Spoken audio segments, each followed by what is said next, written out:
내 혼자만 똑똑해지지 말고 구독과 좋아요 그리고 낚싯질을 한번 해봅시다.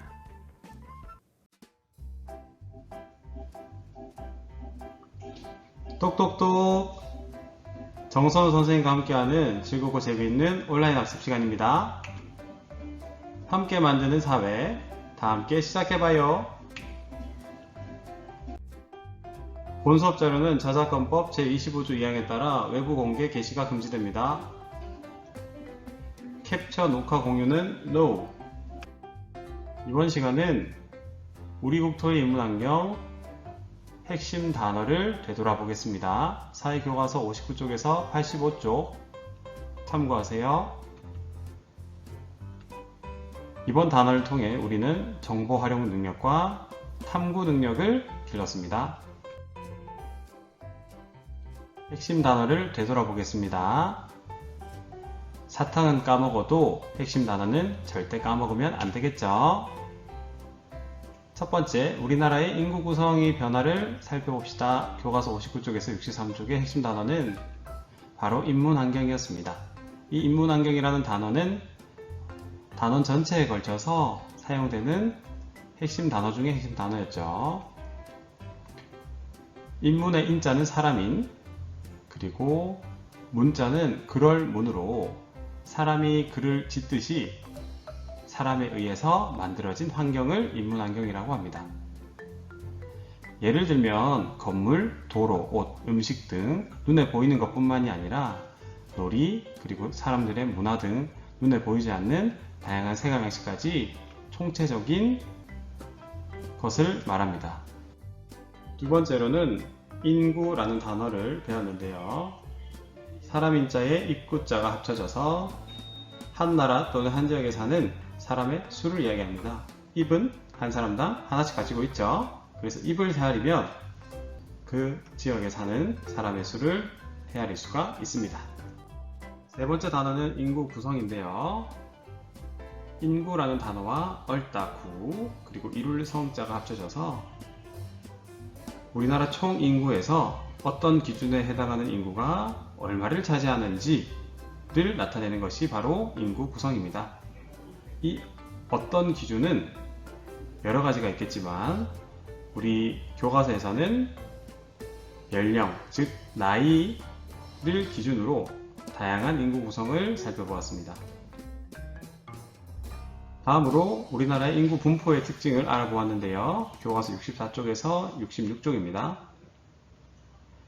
인구 분포라는 단어는 인구 더하기 나눌 분자, 퍼지다 포자가 합쳐져서 사람들이 어디에 얼마나 모여 사는지 나타낸 것입니다. 이 어디에라는 것은 바로 장소죠. 얼마나는 바로 수를 이야기합니다. 이 두 가지가 인구 분포의 핵심적인 요소입니다. 다음으로는 인구 밀도를 살펴보았었는데요. 인구라는 단어에 빽빽할 밀, 그리고 정도를 나타내는 단어가 만나서 인구 밀도라는 단어가 생겨났습니다. 일정한 넓이 안에 살고 있는 인구의 정도를 얘기하는데요. 이 일정한 넓이라는 것은 가로, 세로가 각 1km인 정사각형을 이야기합니다. 그림으로 한번 볼까요? 다음과 같이 두 개의 가로, 세로가 1km인 지형이 있습니다. 이 지형에 다양한 사람들이 살고 있는데요. 똑같은 넓이에 어떤 지형이 더 많은 사람들이 살고 있을까요? 바로 왼쪽이 오른쪽 지형보다 사람들이 더 많이 살고 있기 때문에 인구 밀도가 높다. 오른쪽은 상대적으로 왼쪽보다 인구가 더 적기 때문에 인구 밀도가 낮다라고 표현할 수 있겠습니다. 다음으로는 우리나라 도시 발달의 특징을 알아보았습니다. 67쪽에서 69쪽 봐주세요. 신도시라는 단어를 살펴보았었는데요. 신도시의 신자는 새로운 신, 그리고 우리가 알고 있는 도시가 합쳐져 이루어진 단어였습니다.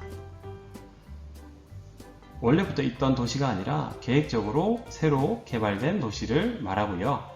새롭게 개발된 주요 목적은 바로 기존 도시의 밀집한 인구를 분산시키기 위한 것이 주된 목적이었습니다.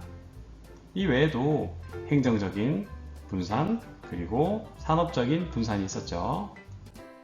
이어서 우리나라의 산업 발달 모습을 알아보았습니다. 교과서 70쪽에서 72쪽입니다. 공업이라는 단어를 살펴보았습니다.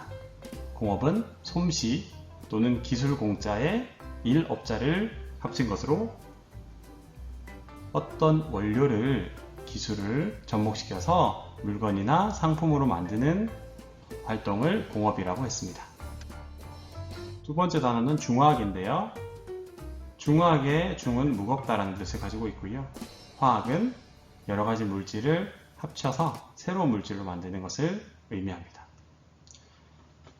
중화학은 무거운 원료를 다양한 기술을 접목시켜서 무거운 물건이나 상품을 만드는 공업을 말하는데요. 이때 무거운 원료는 철, 석유, 금속 등이 포함됩니다. 다음으로는 입지라는 단어도 살펴봤습니다. 서다 입과 땅지가 만나 경제활동을 하기 위해 선택한 장소를 이야기합니다. 다음으로 우리나라 교통발달 모습을 살펴보았습니다. 교과서 73쪽에서 76쪽인데요. 먼저 교통은 오고 가다 교, 그리고 통할 통자가 합쳐져서 자동차, 기차, 배, 비행기 등을 이용해서 사람이나 짐을 싣고 나르는 일을 말합니다. 다음으로 생활권이라는 단어도 살펴보았는데요. 생활 더하기 구역이나 범위를 나타내는 권자가 만나 일상생활을 하느라고 활동하는 범위를 의미했습니다. 다음 시간에는 우리 국토 인문환경 정리 두 번째 시간 학습 내용편 기대해 주세요. 다음 시간에도 다시 만나요. 안녕!